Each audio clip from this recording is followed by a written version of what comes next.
Hola, ¿qué tal? Bienvenidos a Los Puntos a las IES, nuestro programa semanal en Diario de Cuba. Hoy vamos a hablar sobre las redes sociales, uno de los temas más candentes del debate público en las últimas semanas. La detención del fundador de Telegram en Francia, la prohibición de X en Brasil o la petición por parte de la Fiscalía en España de poner fin al anonimato son hechos recientes que merecen explicación, pero también la protección de activistas y periodistas en dictaduras como Cuba, Venezuela y otras zonas del mundo que utilizan las redes sociales para denunciar sus realidades.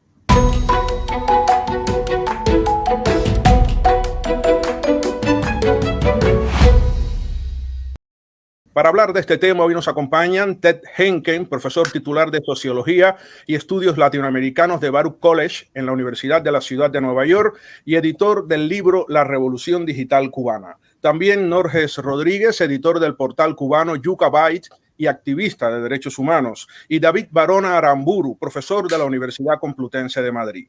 Gracias por acompañarnos y ya comenzamos Los Puntos a las IES.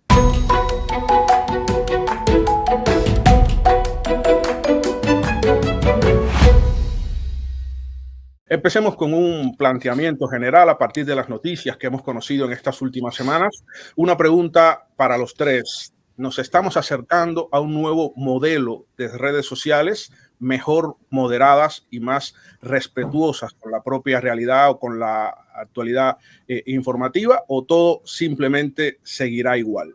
Norges, David y Ted, en ese orden. Yo creo que sí nos estamos acercando a un nuevo modelo y pienso que tiene que ver con el poder que tienen estas empresas, ¿no? A nivel de todo el planeta. Yo creo que ha cambiado el paradigma. O sea, anteriormente, antes de la irrupción de las redes sociales o de las empresas como tal de Internet, se delimitaban mejor, por ejemplo, las fronteras entre un país y otro, ¿no? Entonces, las legislaciones de ciertas empresas en ciertos países, pues, estas empresas tenían más la posibilidad de regirse por legislaciones por países. Ahora esto ha cambiado mucho.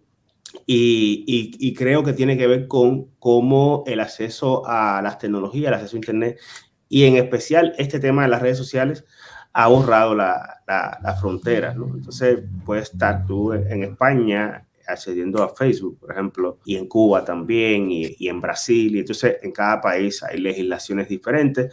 Y lo que siento es que muchas veces, o sea, últimamente sobre todo lo que está sucediendo es que la opción ante no poder controlar lo que las personas hacen en el ciberespacio, la respuesta de muchos estados ha sido el bloqueo de esas redes. Esto yo creo que empezó primero en China, quizás, ¿no? Cuando el régimen chino se dio cuenta que no podía controlar lo que sucedía en el espacio, que no era el espacio físico, el espacio virtual, el ciberespacio.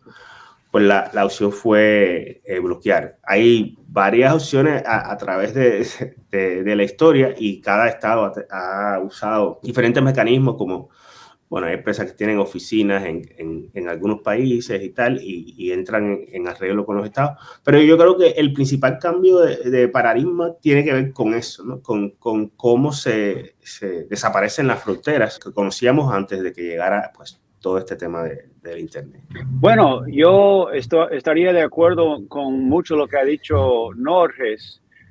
A mí me gustaría señalar un cambio al mismo tiempo en la manera en que vemos las redes sociales y esas compañías. Durante mucho tiempo, quizás demasiado tiempo, vimos a estas compañías y redes y tecnologías como salvadores, como algo positivo sin matices, y hemos ido descubriendo que no es así, que cada tecnología nueva trae consigo cosas buenas y malas y depende mucho en el uso a que los seres humanos e instituciones, movimientos sociales, gobiernos, compañías buscando ganancia, ¿no? Cómo se usa esas tecnologías. Y en casos de gobiernos, a veces el gobierno está como atrapado dentro de potenciar esos nuevos usos y regular ese nuevo medio, porque usando este medio uno puede violar leyes, ¿no? A violar leyes y también derechos, ¿no? Entonces, es una herramienta de doble rasero que puede beneficiar o también poner en peligro derechos de los seres humanos. Entonces, al menos en los países como Estados Unidos y en los países de Europa, donde hemos usado y beneficiado de estas herramientas durante casi 20 años, ya nos hemos dado cuenta de ese lado oscuro que se puede usar dentro de estas redes. Pero ya en otros países donde la llegada de las redes sociales es más reciente, esa como darse cuenta ya está ocurriendo más bien ahora.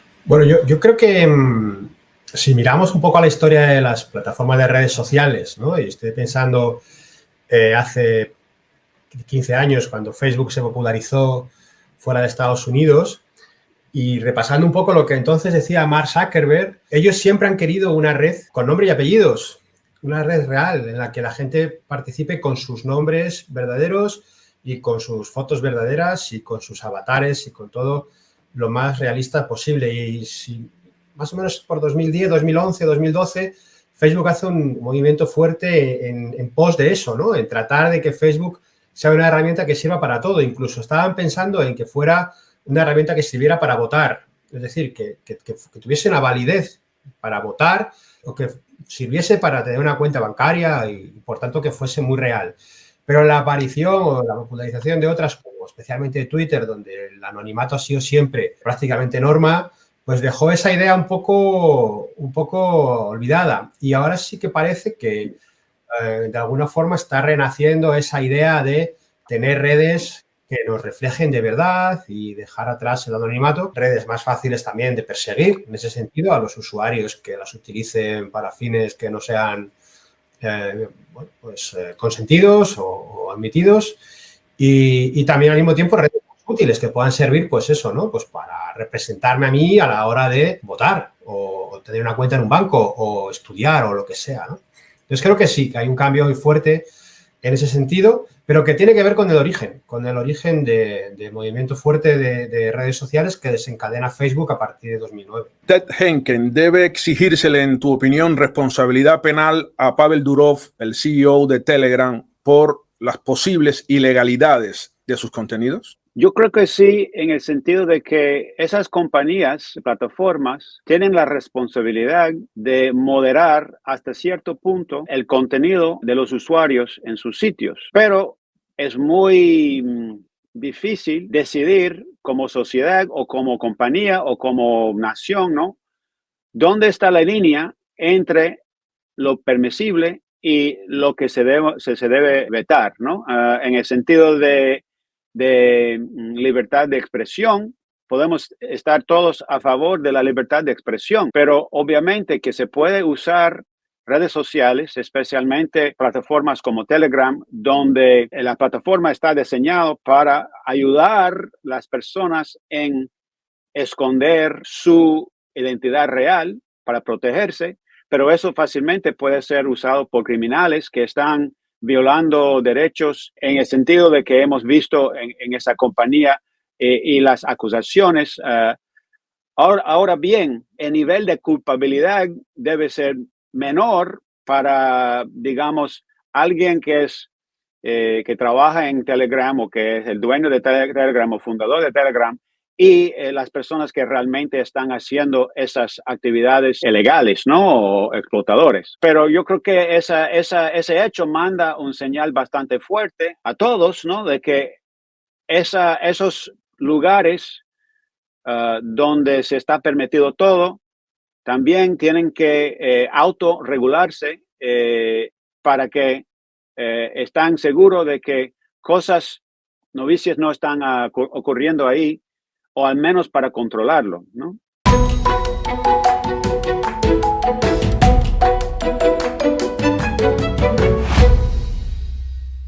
David Inorges, ¿alguna opinión distinta en cuanto a este aspecto legal sobre el dueño de Telegram? Bueno, yo particularmente discrepo un poco con Ted, ¿vale? Yo creo que lo que tienen que hacer estas plataformas, sea Telegram o cualquier otra, es facilitar la acción de la justicia constantemente. Es decir, si un juez o una policía requiere lo que sea, la información necesaria porque consideran que ahí adentro se ha producido un delito, tienen que colaborar al máximo. Ahora, ¿ellos son culpables de lo que sucede dentro de la plataforma? Yo tengo muchísimas dudas con eso, porque si yo te envío a ti una carta por el correo postal que contiene un explosivo y te hago daño con esa carta, ¿qué culpa tiene la oficina de correos, no?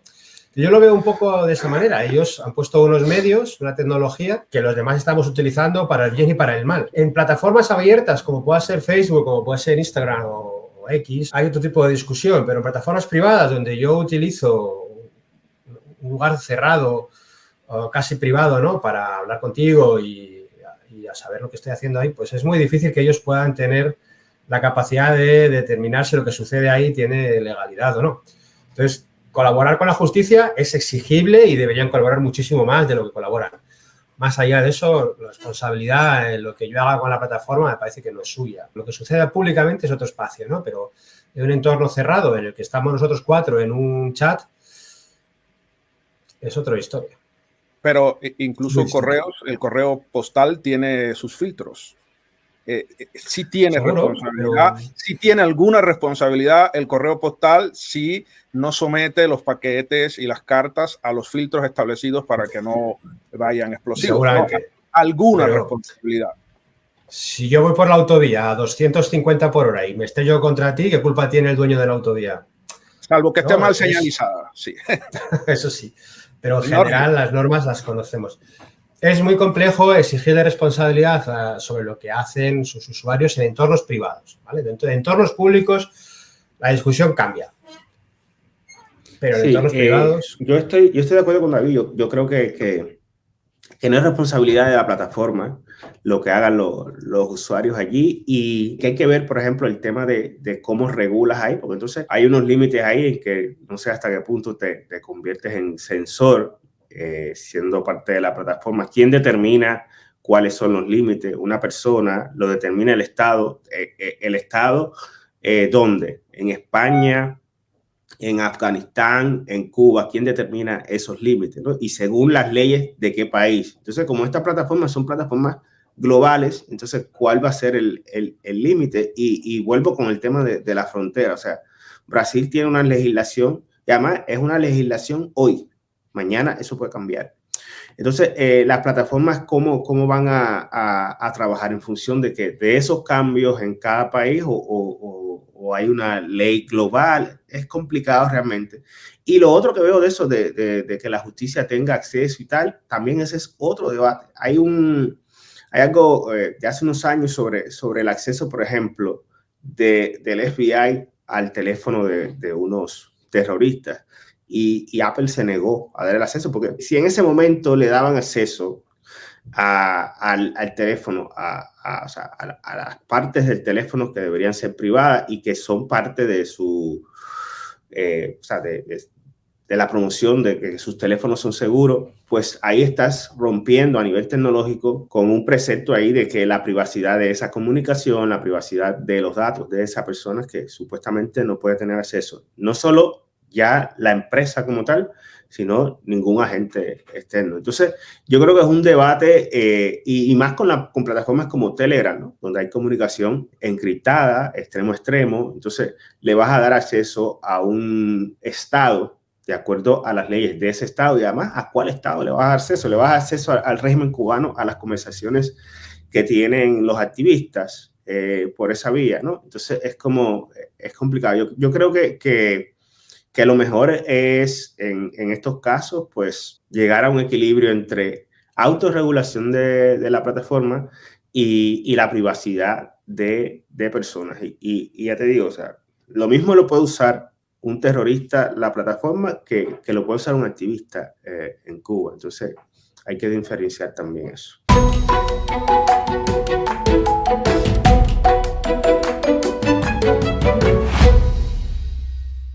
Y luego tenemos el caso de China, Irán, Corea del Norte, Rusia, Turkmenistán y Myanmar, que tienen bloqueado Twitter, la actual X, hace mucho tiempo. Todas son dictaduras. Henken, en el caso de Twitter X en Brasil, en tu opinión, ¿hay contaminación ideológica en las decisiones judiciales que se han estado dando o se trata simplemente de un asunto técnico y legal? Mm. Contaminación ideológica. Bueno, esa es una palabra fuerte, pero bueno, honestamente yo no conozco el caso de X en Brasil y el pleito que tienen con X y con Elon Musk, suficiente para decidir dónde está la culpa. Mi impresión es que eso es un pleito que se buscó Musk para tratar de mostrar a la justicia en Brasil que no podían controlar o limitar su decisión y él no iba a colaborar con ellos como, digamos, policía, censurar el contenido de X bajo las reglas o las leyes nuevas en Brasil. Y Brasil quería mandarle a él y a otros dueños de estas plataformas un mensaje de que nosotros somos los que ponen las leyes. Y yo creo que eso viene un poco a lo que dijo Norges antes. Esas peleas son muy indicativas de que ahora estamos mirando plataformas que tienen un alcance global, pero cada país tiene leyes nacionales. Y hay una pelea en que quién es el más fuerte y quién va a controlar esas redes. Y yo creo que como el resultado de esa pelea nos va a indicar un poco la fuerza de un país como Brasil y la fuerza de una plataforma como X. Ya casi estamos terminando. Está el tema del anonimato, porque en la vida real hay que identificarse absolutamente para todo, en todas partes y a todas horas. Sin embargo, este es un agujero negro, en mi opinión, de las redes sociales, lo que pasa detrás del anonimato. David, en España la Fiscalía ha pedido ponerle fin al anonimato, pero España es un país democrático con división de poderes. Tengo dudas sobre cómo manejar este asunto en dictaduras como Cuba o Arabia Saudí, donde identificarse te puede costar incluso la vida. Es muy difícil, ¿eh? Yo creo que aquí la Fiscalía no conoce bien el entorno en el que ha tratado de entrar, ¿no? Y después yo creo que se han tapado bastante. Veo muy difícil que se pueda obligar a identificarse a todo el mundo, al menos, como bien dices, en cualquier país en realidad, ¿no? La verdad es que no veo manera de cómo forzar una identificación. Personalmente soy partidario de las redes identificadas, ¿vale? Creo que ayudarían a generar un entorno más cómodo, menos agresivo, especialmente en sitios como Twitter, ¿no? Donde hay muchísima toxicidad escondida detrás de ese anonimato y contribuye muchísimo a generar un ambiente político encanallado y constantemente tenso, ¿no? Y bueno, pues muy crispado. La contrapartida está precisamente en lo que señalas, ¿no? Si esto lo está utilizando un activista en un país que lucha por los derechos humanos, por los derechos civiles, pues posiblemente la identificación le ponga en riesgo. Entonces, ahí está un poco el problema, ¿no? Y creo que ese tren ya pasó. El de hacer una red en la que no exista anonimato, la oportunidad pasó hace mucho tiempo y yo creo que eso no lo vamos a ver porque aquella plataforma que imponga el fin del anonimato sencillamente será abandonada y ya sabemos con qué facilidad migran los usuarios de unas a otras, ¿no? Entonces, si mañana Facebook o Instagram o TikTok decide que hay que estar con nombre y apellidos y DNI, pues los usuarios se van a ir masivamente. Y creo que eso no le interesa a ninguno de los grandes jugadores de este mercado, que al fin y al cabo es un mercado. Todo esto estamos hablando de empresas, lo que pasa es que tienen un poder que parece que va más allá del de las empresas, equiparable al de muchos estados. Pero no dejan de ser empresas que están aquí por el beneficio. Y en cuanto la curva de beneficios cae, los accionistas mandan un mensaje claro y se acabó la historia, ¿no? Lo hemos visto con Facebook muchas veces, cuando han intentado hacer correcciones que han hecho perder usuarios, inmediatamente han corregido, ¿no? Aunque eso haya empeorado el servicio o haya ido incluso contra el propio interés de los usuarios. Pero si los usuarios se van y el negocio decae, se acabó la discusión. Ted Henken y luego Norges, en el caso de Cuba, por ejemplo, cuyo gobierno tiene una presencia en redes sociales, también China, incluso en aquellas redes que prohíben su propio territorio, el gobierno de China tiene presencia propagandística. Arabia Saudí Y dictaduras de todos los colores tienen presencia en redes sociales institucionalmente. ¿Es aceptable? ¿Es posible una realidad distinta? Ya esta pregunta para ustedes para concluir el programa. Bueno, yo creo que ya es un hecho y yo creo que hay que vivir en este mundo donde ellos sí tienen plataformas, pero también yo diría que hay momentos en que estas plataformas han votado cuentas oficiales de gobiernos que han sido gobiernos violadores de derechos humanos o dictadores o que han violado las normas de las plataformas. Yo no veo que es buena idea decir que no pueden entrar, pero si se portan mal o si son agresivos o intentan contra normas y leyes, amenazan a ciudadanos de sus países o otros, pueden ya de ahí ser votados y hemos visto casos de eso a través de años recientes. Yo estoy de acuerdo con lo que dice Ted y de hecho en el caso cubano, pues hay en los últimos años tenemos varios ejemplos, sobre todo en Twitter, ahora X, que han eliminado cuentas, por ejemplo, vinculadas a la Unión de Jóvenes Comunistas. Y lo otro es que también ha eliminado cuentas que colaboran, y esto tiene que ver también con el anonimato, ¿no? Que se hablaba anteriormente, que son cuentas de troll que ayudan a manipular la conversación en redes sociales en beneficio de un gobierno determinado e incluso de varios gobiernos. En el caso de Cuba, hay informes de la colaboración que tienen, por ejemplo, con cuentas granjas de estas de troll de Venezuela, de Nicaragua y en algún momento también de Ecuador cuando estaba Rafael Correa. Entonces, evidentemente, ellos utilizan estas redes no solamente para tener una representación de sus instituciones, sino para manipular incluso la conversación dentro de estas redes sociales y evidentemente yo sí pienso que tiene que haber un control porque estamos hablando ya no de una persona que se crea una cuenta anónima y tiene pues un debate en redes o comparte un contenido. Estamos hablando de un Estado utilizando esas plataformas para manipular la conversación o para amenazar incluso a activistas que se encuentran en situación de vulnerabilidad, etcétera. ¿Querías decir algo, David? Afirmar en esa idea de la dificultad. Brasil tiene la fuerza de un país muy grande, de un mercado muy poderoso y a lo mejor consigue algo. Desde luego, si lo hiciera Panamá, esto no sería ni noticia, lamentablemente, ¿no? Brasil tiene muchos usuarios y capacidad de plantarle cara, sobre todo porque le pega un mordisco a los beneficios y entonces pues, por ahí va. Hasta aquí el programa de hoy. Muchas gracias a Ted Henken, profesor de Baruch College en la Universidad de la Ciudad de Nueva York, Norges Rodríguez, editor del portal Yucabyte y activista de derechos humanos, y David Barona Aramburu, profesor de la Universidad Complutense de Madrid. Yo soy Michel Suárez en Diario de Cuba.